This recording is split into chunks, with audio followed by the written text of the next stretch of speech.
Okay, let's continue. We talked about Lewis structures. Let's go deep and talk about how bonds are formed and the names of these bonds, depending based on the hybridization. So the strength of the bond depends on two things: the degree of orbital overlap, like the orbitals carrying the electrons that make the bond, how well they overlap. And I want to remind you that two electrons will always give you one bond. You must know that 2 electrons equals to 1 bond. So again, the strength of the bond depends on two things. One, the degree of orbital overlap. The electrons are always in orbitals, whether it's the p orbital, s orbital, those are the shapes. You have also the d orbital and so forth. So how well these two orbitals will overlap with themselves will be making the bond stronger. So point number 2, the strength of the bond also depends on the relative energies of atomic orbitals. I'm not going to go deep into that. That's much of physics. So this is the main point I want you to know: the degree of orbital overlap affecting the strength of the bond. So there are two types of bonds. You have the sigma bond, which is formed by the head-on or head-head. This is formed by head-head orbital overlap. Just like you would consider a head-on collision. So when two orbitals come together, head-head, that gives you a sigma orbital. It's usually one middle bond if you have multiple bonds. And then you have also the pi bonds. So for the pi bond, which is not sigma bond, for the pi bond, that's going to be made by two electrons in orbitals, and those orbitals will be doing a side-side overlap, like this. Side-side overlap gives you the pi bond. Head-head overlap gives you the sigma bond. Now, remember you have S and P orbitals with those shapes. The P will look like two balloons tied together, equally shaped, equally sized. The S is like a basketball, like a sphere. So if an S and a P come real close together, what happens? They overlap. Where there's an overlap, that's where the bond is. And because this is head-head overlap, or end-end overlap, head-head overlap. So end-end overlap, head-head overlap, you're gonna make a sigma bond.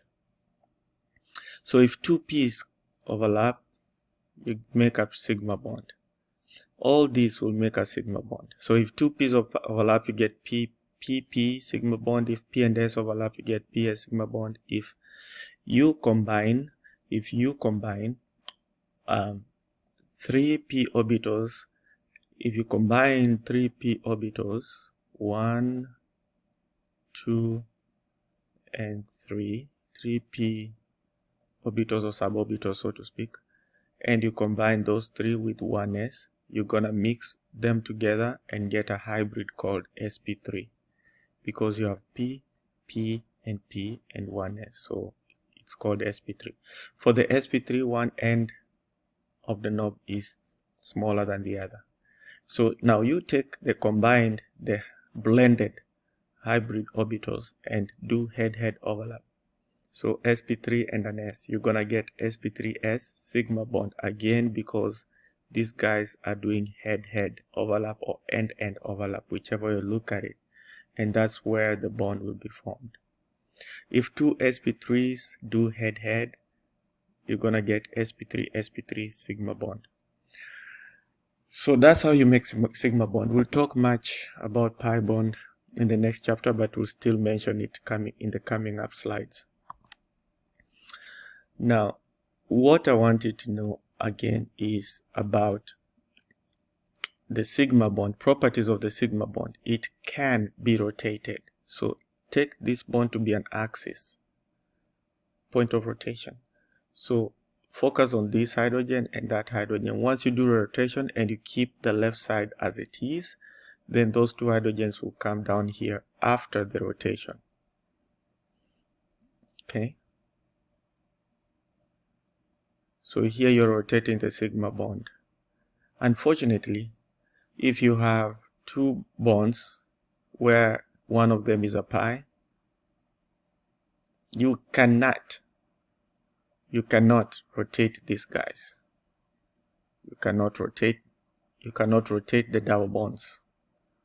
If you try to rotate the double bond, like trying to force this hydrogen to come, let's say that hydrogen should have come here after the 180 degrees rotation.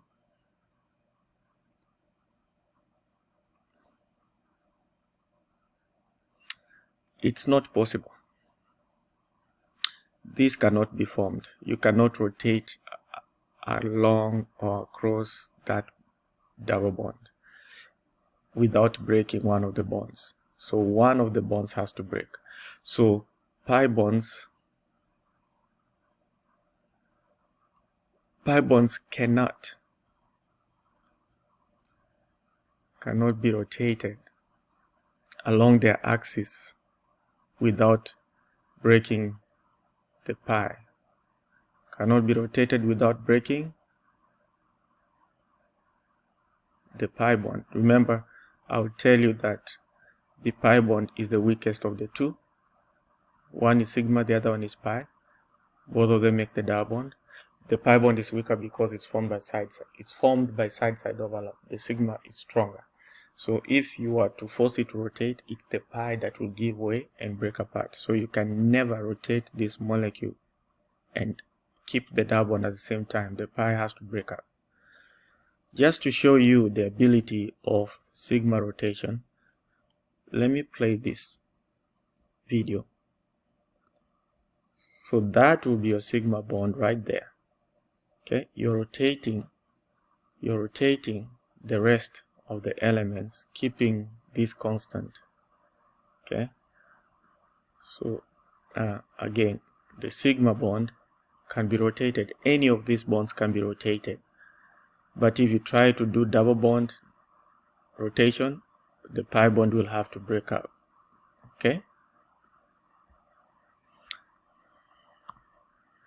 so the pi bond, I've already discussed this slide, is formed by side-side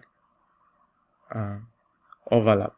So if this is a p orbital and that's a p orbital, in fact pi bonds are made by using p orbitals, not s. If you bring these guys together, suppose that this was a carbon. You know, the first time you see a p orbital is on the second shell of electronic configuration. Like for carbon, the second shell will have 2 electrons in the p. Okay, so those ones can be used to make a double bond after what we call hybridization. So anyway, let's bring these guys and do side-side overlap, not head-head. Head-head will give you sigma bond. Let's do side-side. So if these are brought close together, then you're gonna get an overlap, and where the overlap is, these two overlaps is what will give you the pi bond. Okay, and the pi bond, like I said, cannot be rotated. It's gonna break up, leaving the sigma bond in the double bond. So they cannot be rotated along their axis. So if you try to rotate them, then like I said, rotation about the bond by 90 degrees will break the pi bond. You're only gonna be left with the sigma. Remember again, the pi bond is always formed as a second bond or a third bond. Second bond in double bonds, third bond is third and second bond in triple bond. So this is pi and that's sigma. If it were a triple bond, then you'll have you'll always have one sigma.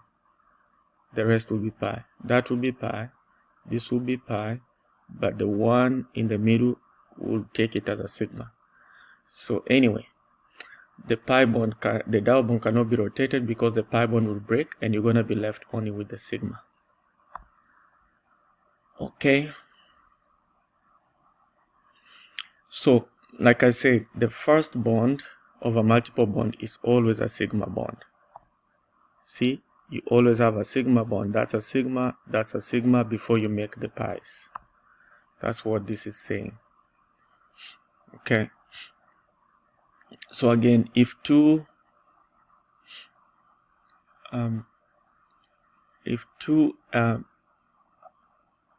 let's see what we have. If two sp2 hybridized orbitals are brought together, they're gonna make a sigma bond. If you bring these two guys together, and that sigma bond will be called sp2 sigma bond, because it's made from the two sp2 hybridized orbitals. We'll talk about those in next chapter. But again, you still have an orbital here that could be carrying electrons. Those two orbitals can overlap to make a pi. So in other words, one would be making a double bond. So the second bond is the pi. This cloud up and bottom is one pi bond. And then the one in the middle is going to be the sigma. So that's how you make bonds by orbital overlap. So there are several bonding theories. The one of it is the valence bond, which goes with Vespers theory, valence shell,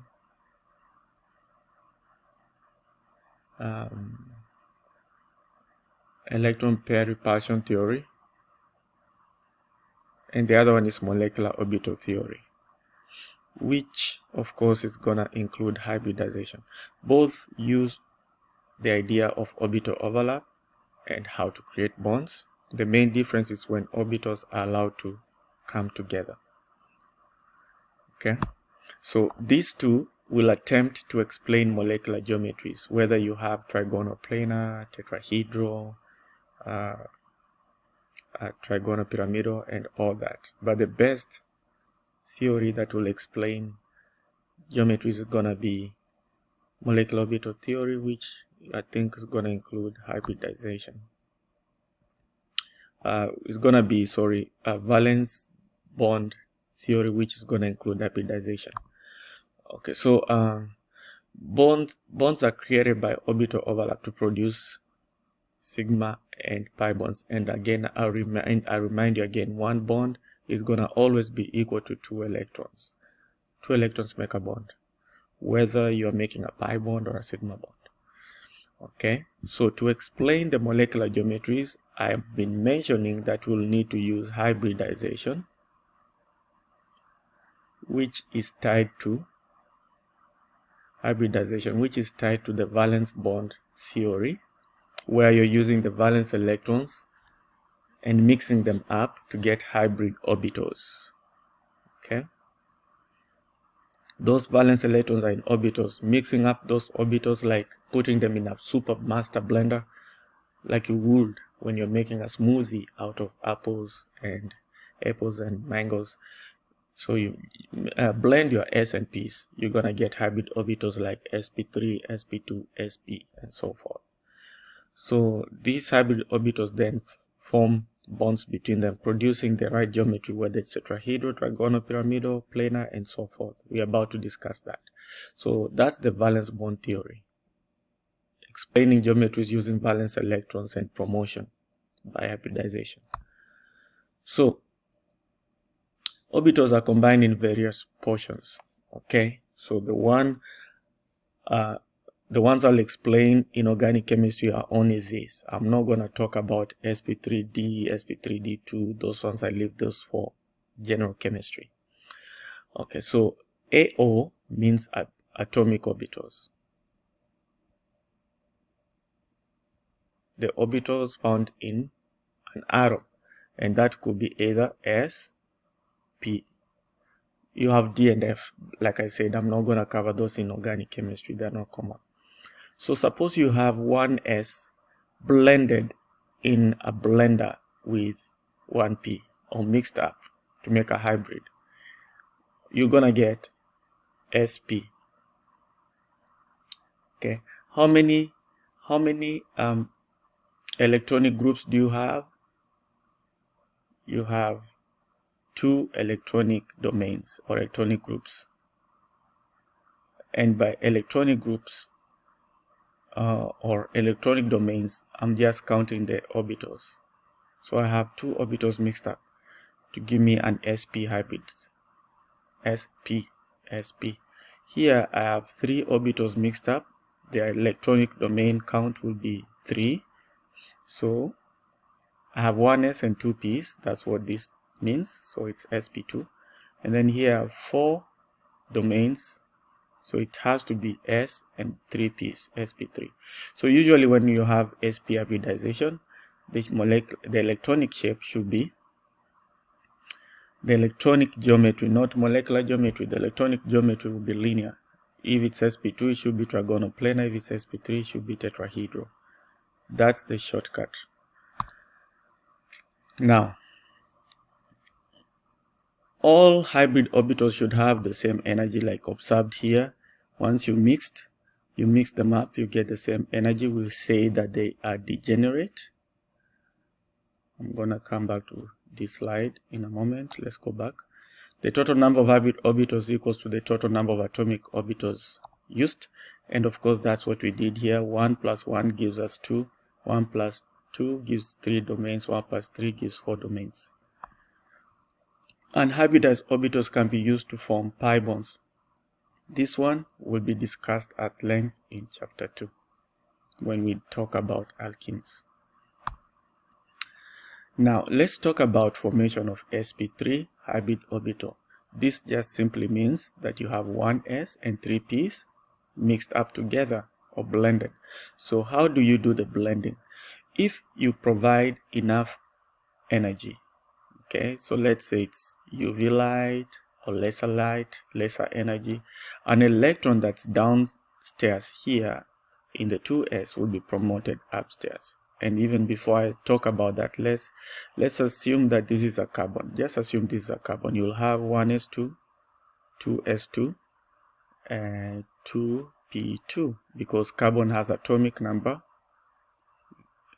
of 6. Z/ is atomic number. Okay, so the 1s will be down here. It's gonna be closest to the nucleus of the element. So you have 2 electrons in the 1s. Those are very stable. They are in their ground state. So we don't promote the one down here. We promote the one that is a little bit higher. Remember, that's the first shell, and 2s and 2p will be in the second shell. The nucleus is right here where you have the protons and neutrons. So we are only concerned with the valence electrons, hence valence bond theory.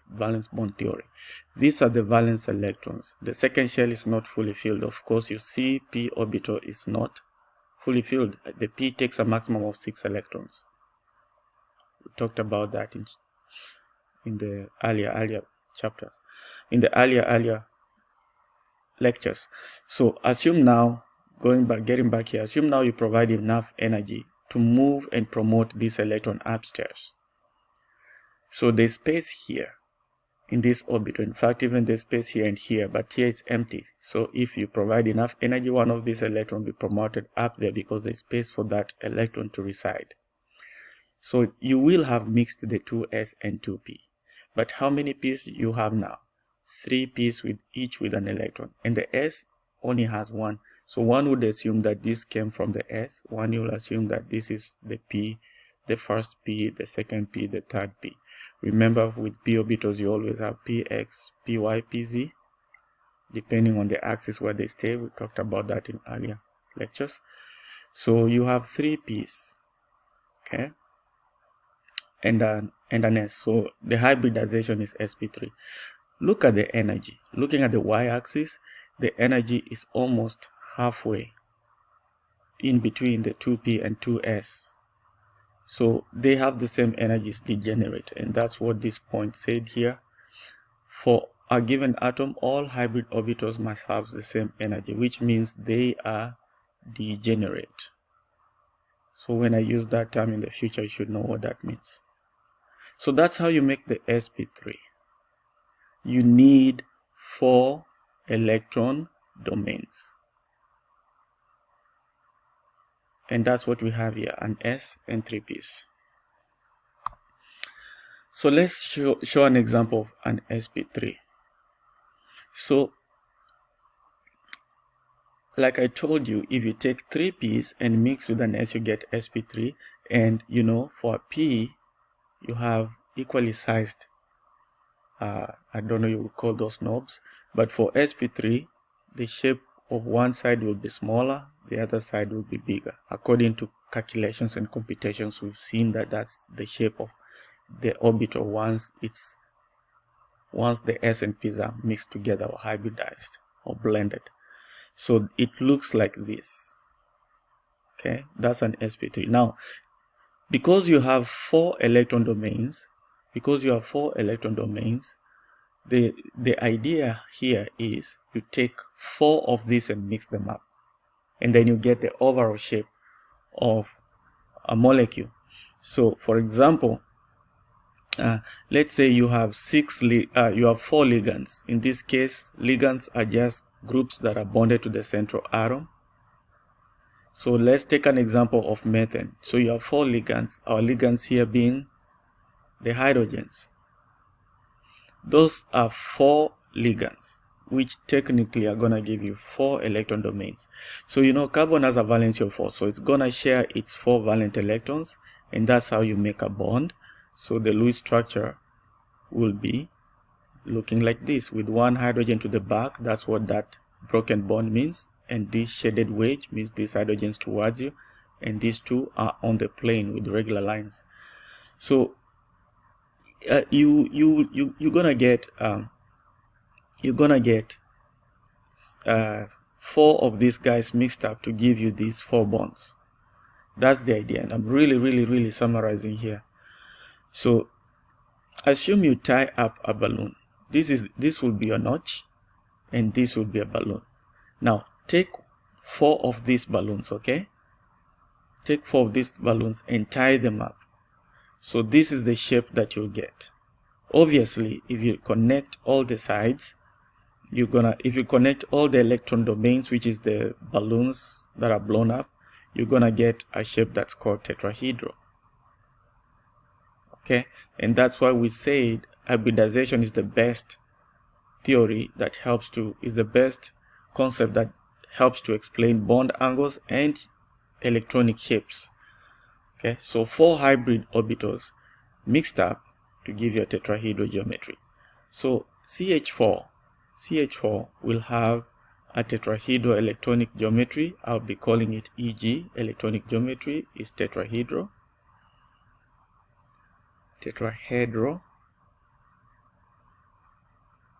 Okay, but again, we're going to introduce molecular geometry. For molecular geometry, you don't consider the electron domains, you consider the atoms. So we will connect the atoms in the molecule, okay, or connect the atoms or elements in the molecule. And in this case, if you connect them, you're still gonna get it as tetrahedral. So I'm gonna give you a shortcut.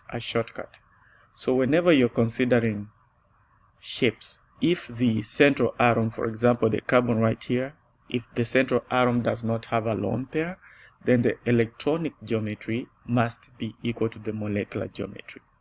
But if there's at least one lone pair in the middle, the electronic geometry, which is found by the method we've described by counting electron domains, must not be equal to the molecular geometry. They should not equal each other whenever the central atom has at least a lone pair.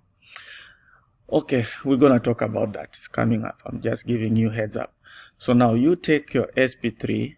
Notice that one side is smaller in size than the other one, and do head overlap with an S.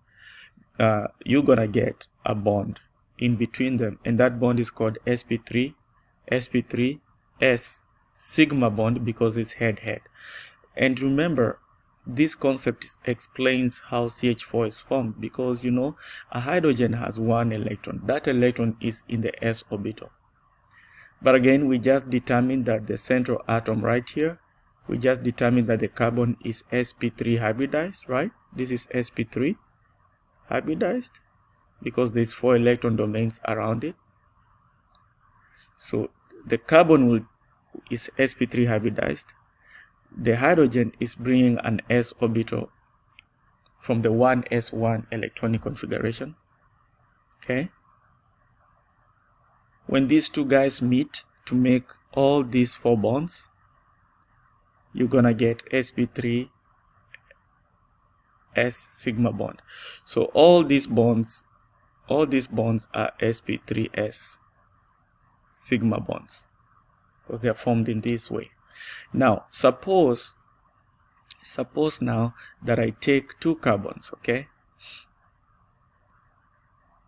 I take 2 carbons and mix them up, and bond them up. So I'm having this structure right here. My focus is right in between here. Remember again, we said each of these carbon is sp3 hybridized. There's 4 electron domains, 4 bonds, 4 bonding regions. So 4 electron domains. So each carbon is sp3. So you're taking an sp3 and an sp3 orbital, and you're bringing them close together. The bond that you're making in between them is sp3 sigma bond because it's head-head overlap. Okay. Let's continue with sp3 hybridization. The tetrahedral geometry formed by sp3 hybridization will always have a bond angle of 109.5. So if you look at your combination of your 4 sp3 orbitals, like I explained, you take 4 of these guys and tie them up together, you're gonna get this shape, which is tetrahedral. So these are bonds. These blue balloons are supposed to be the bonds because those are the electron domains. So the bond angle between these ones is not 90. Lewis failed because Lewis assumed that these bonds don't repel themselves, and that bond angle is thought to be 90. But you know, each of these bonds has electrons in them, and the electrons are negatively charged. We know like charges repel, so the bonds will repel according to valence shell electron pair repulsion theory. So the bond will be larger than 90 and turns out to be roughly 109.5. So each time you deem to have sp3 hybridization, the bond angle is taken to be roughly 109.5.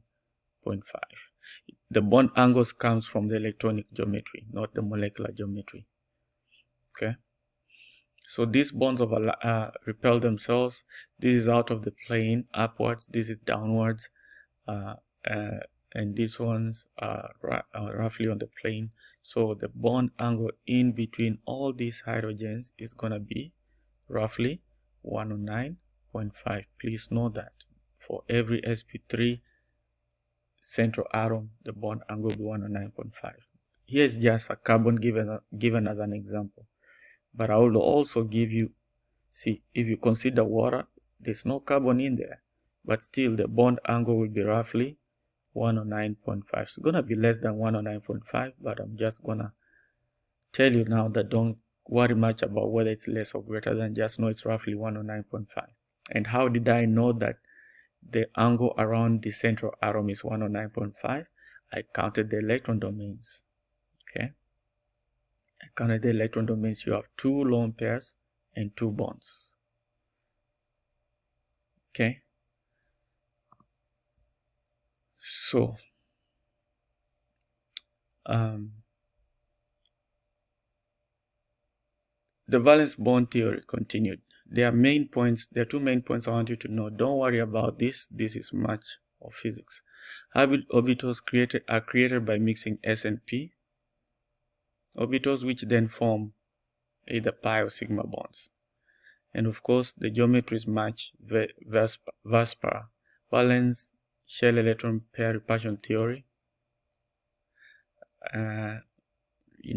Some people write it like this. I prefer writing it like this. Okay, it's the same theory.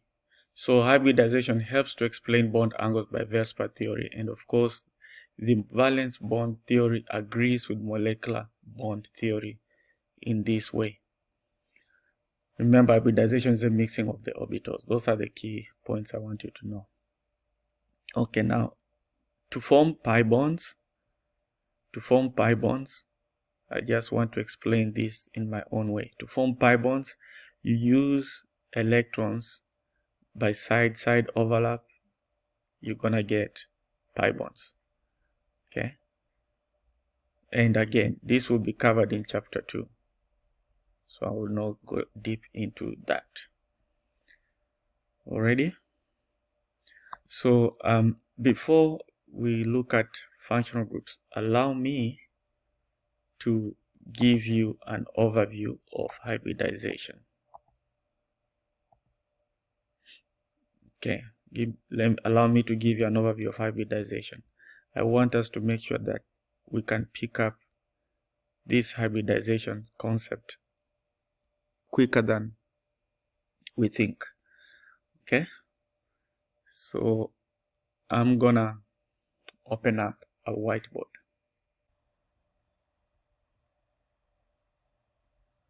Okay, so let's look at these examples and quickly try to identify the hybridization around the central atoms. Okay, using these shortcuts. So if you want to quickly determine the hybridization, whether you have sp, sp2 or sp3, one would want to use electron domain count. So one electronic domain,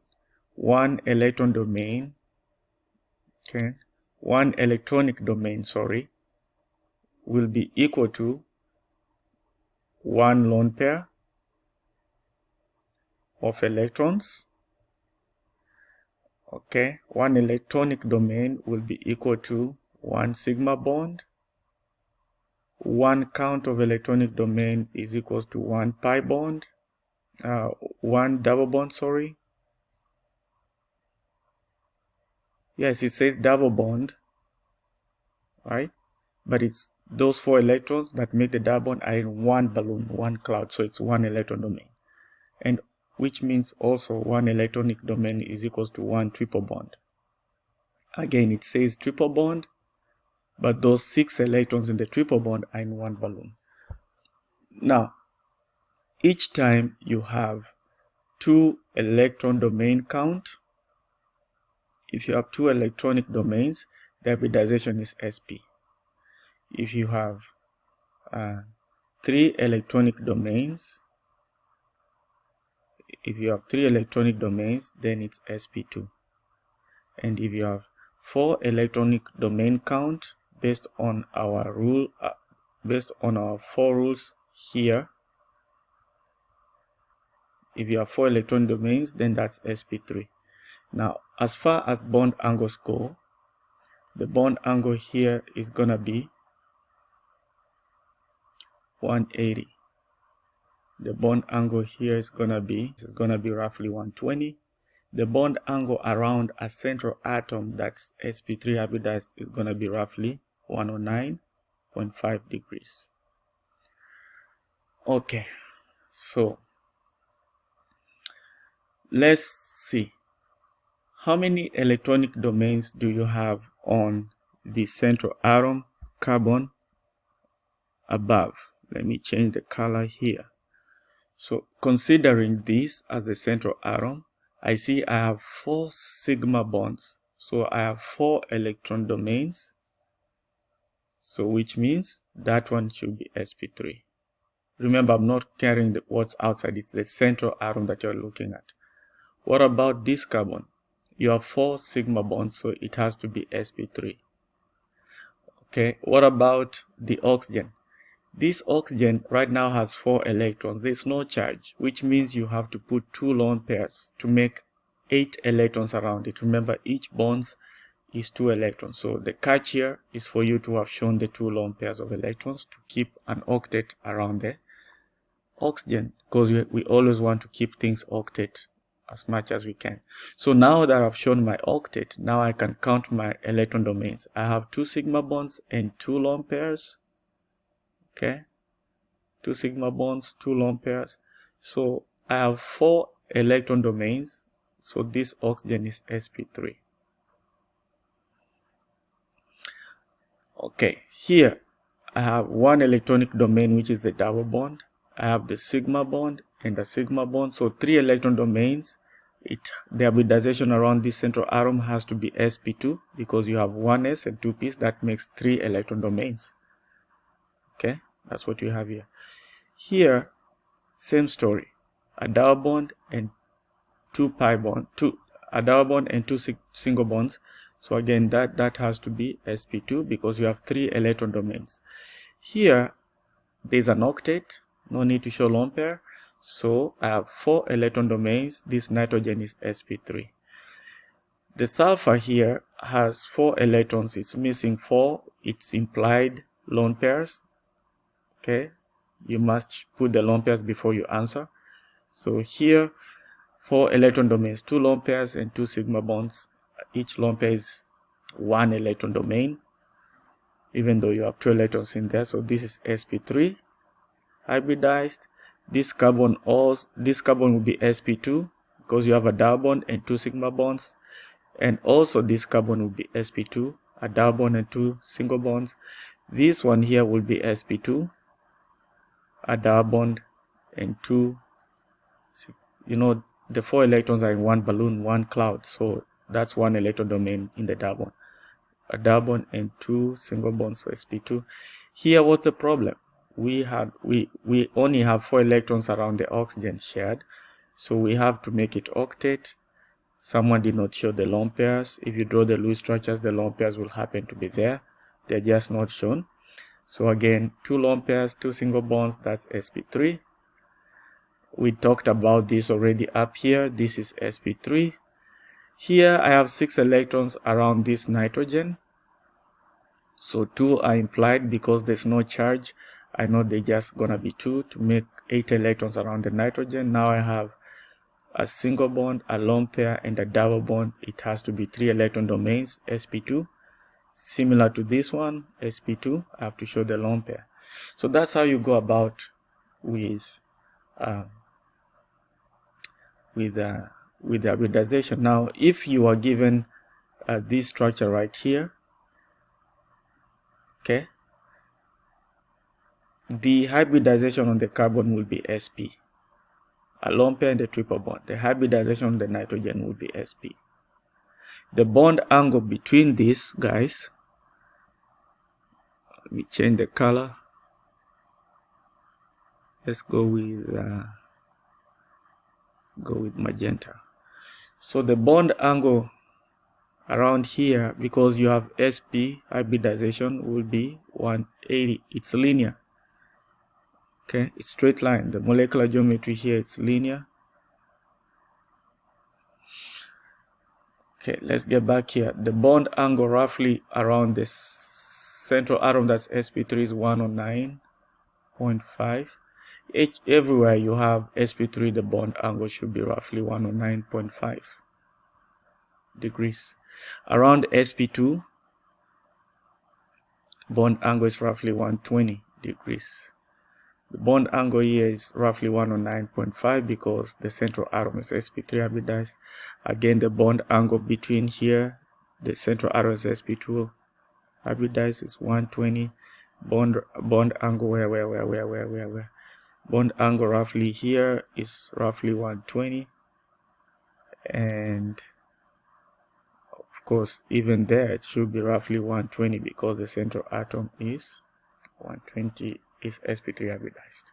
So that gives you an example of what's going on with hybridization.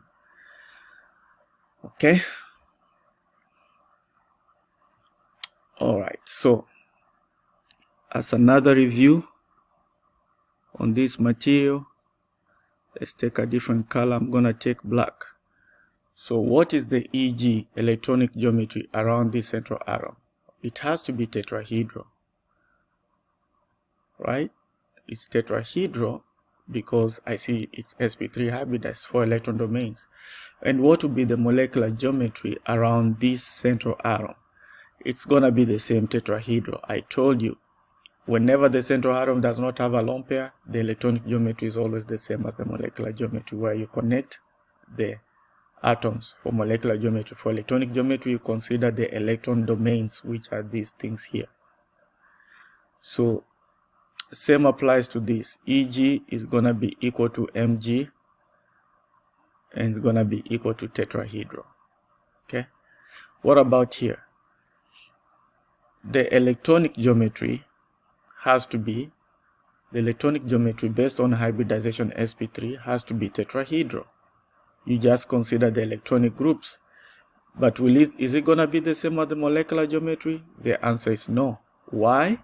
Because you at least have a lone pair. So for molecular geometry, it's going to be different from electronic geometry because there's at least a lone pair on the central atom. You see there are two of them.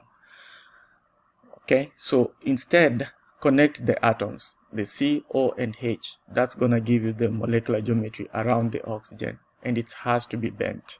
It looks like a V. Okay. So here, where you have 120 degrees, the carbon does not have a lone pair. Of course, the EG is going to be equal to mg. And we know that the EG is what? The electronic geometry is trigonal. All these are sitting on the plane like on top of your desk flat. So it's trigonal planar. The clue is each time you have a double bond, expect planarity. The same applies here. But now for this one, there's no lone pair on the nitrogen. So EG is tetrahedral and it's going to be equal to mg. Okay. All right. So here, the EG, you have 4 electron groups, so it's going to be equal to tetrahedral, and it's not going to be the same as molecular geometry, mg, because we at least have a lone pair on the oxygen. You connect the COC, that gives you a bent. So mg will be bent. Molecular geometry will be bent. And I'm discussing around the oxygen right here. For this carbon right here, Eg equals to mg and is tetrahedral.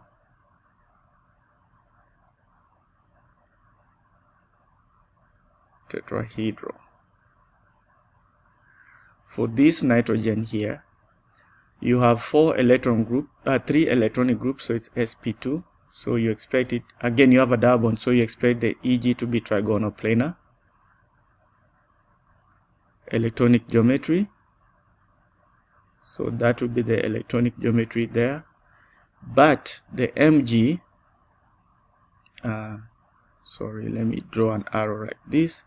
So the mg around that nitrogen is not trigonal planar. You connect the atoms for mg. You don't look at the electron domains. So it looks bent, and the answer is true. It's truly bent. So I think that has given you practice on how to determine hybridization, bond angles, electronic geometry, and molecular geometry. So next we'll talk about functional groups.